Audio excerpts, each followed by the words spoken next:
Hi everyone. In this session or in this video, I am going to solve one more problem on the composite sections. So let us see this one. So two brass rods and one steel rod together support a load as shown in figure.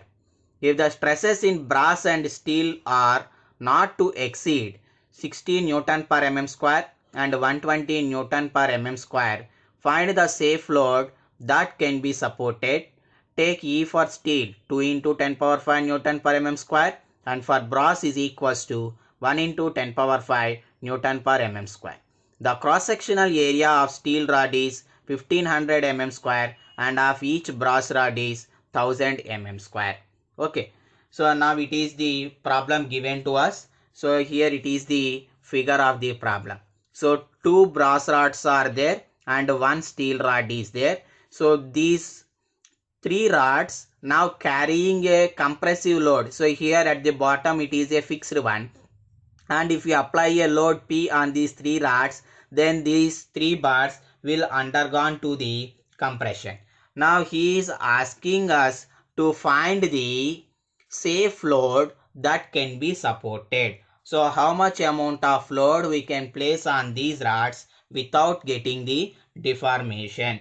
So okay, first of all let us write the given data for this problem.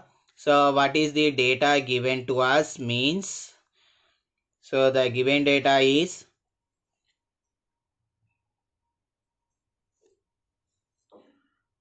so here the cross sectional areas are given to us. So first write those cross sectional areas. So area of steel rod AS is equals to 1500 mm square and area of brass rod, so AB is equals to 1000 mm square. And next the safe stresses in steel and brass are in brass and steel are given. So for brass it is 60 and for steel it is 120 Newton per mm square. So write those safe stresses. So stress in brass sigma B is equals to 60 Newton per mm square and stress in steel bar is equals to 120 Newton per mm square. And the values of E's are also given to us. So E for steel is equals to 2 into 10 power 5 Newton per mm square and E for brass is equals to 1 into 10 power 5 Newton per mm square. So it is the data given to us. So we need to find the safe load carrying by the rods. Okay. So now because of the application of the load P, the bars will undergone to the compression. If the bars undergone to compression, then definitely the length of the bars will decrease. So that means whatever the decreasing length of brass bar, it is equals to the decreasing length of steel bar, right? So now use that relation. That means the changing length of brass bar is equals to changing length of steel bar. So now I am writing the same thing. We are using the relation decrease in length of steel bar is equals to decrease in length of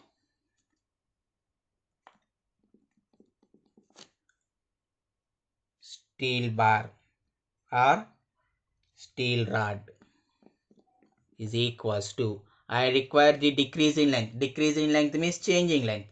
So that means we know that strain is equals to change in length by original length. So now I require the changing length. So that equals to strain into length. So what is strain?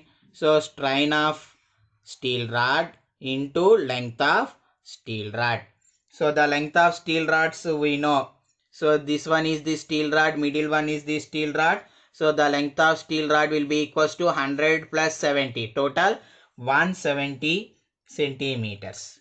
Right? So that equals to epsilon s we don't know into length of steel rod ls is equals to 170 centimeters. If we convert into mm, we will get 1700 mm. That equals to 1700.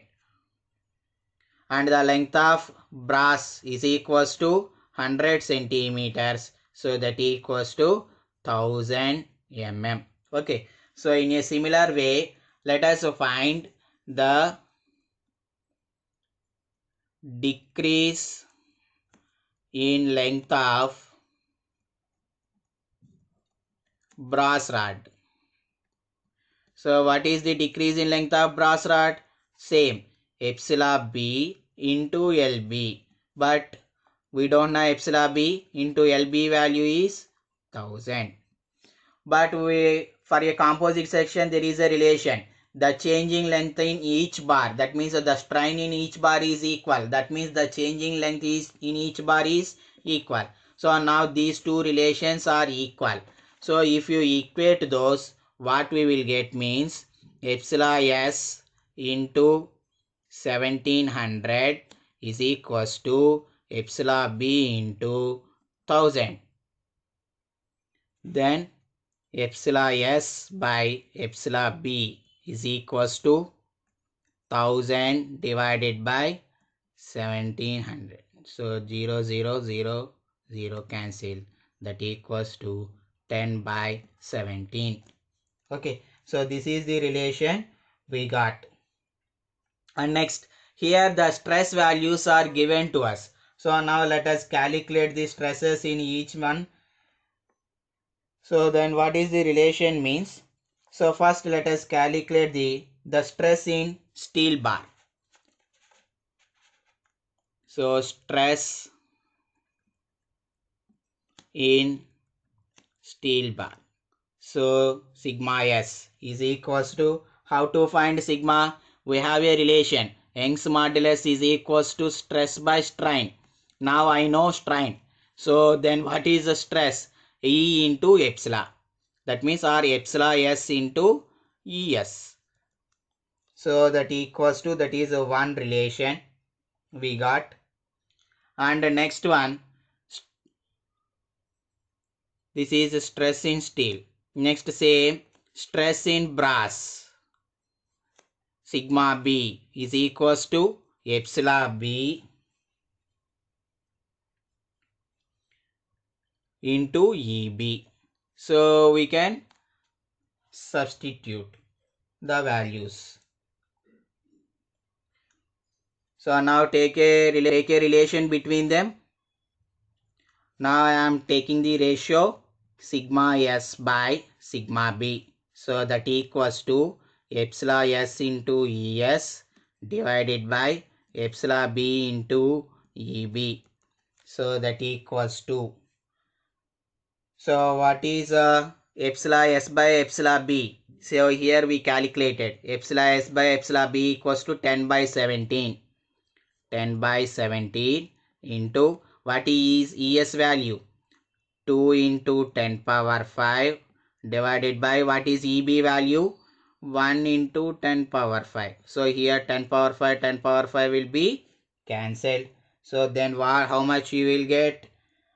That equals to, you will get 1.176. So that is the relation between the stress in steel and the brass bar. Okay, this is the relation we got. Sigma s by sigma b equals to 1.176. But the safe stresses in brass and steel are given to us. Suppose if you take the stress in a steel bar is equals to 120. So if sigma s is equals to 120 Newton per mm square, then what is the value of sigma b? So in that case, use this relation, then sigma b equals to sigma s by 1.176. That equals to 120 by 1.176. So that equals to 102.04 Newton per mm square. So if the stress induced in the steel bar is 120, then stress induced in the brass bar will be equals to 102 Newton per mm square, 102 Newton per mm square. So but what is the allowable stress in brass bar? Only 60. But what is the amount of induced one? 102. So whether bar is safe? So the bar will not be safe. So that's why we should not take sigma S as 120 Newton per mm square. So now take sigma B equals to 60 Newton per mm square. Suppose if I am taking sigma B equals to 60 Newton per mm square, then what is the value of sigma S?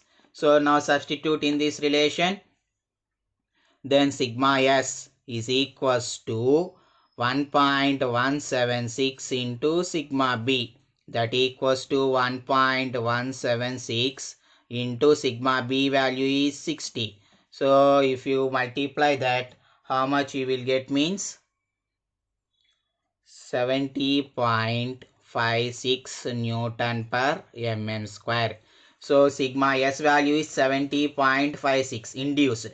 But what is the safe value? Up to 120 Newton per mm square the stress may induce. So the value we got is below 120. So that's why the steel bar is safe. So that means if sigma B is 60, then sigma S is 70.56, so that the entire composite section will be under safe condition. So we need to take sigma B as 60 Newton per mm square and sigma S as 70.56 Newton per mm square. So now he is asking us to find the safe load that can be carried. So what is the safe load? So safe load, total load will be equals to load carried by brass member plus load carried by steel member. So that equals to, what is load? We know that stress is equals to load by area. What is load?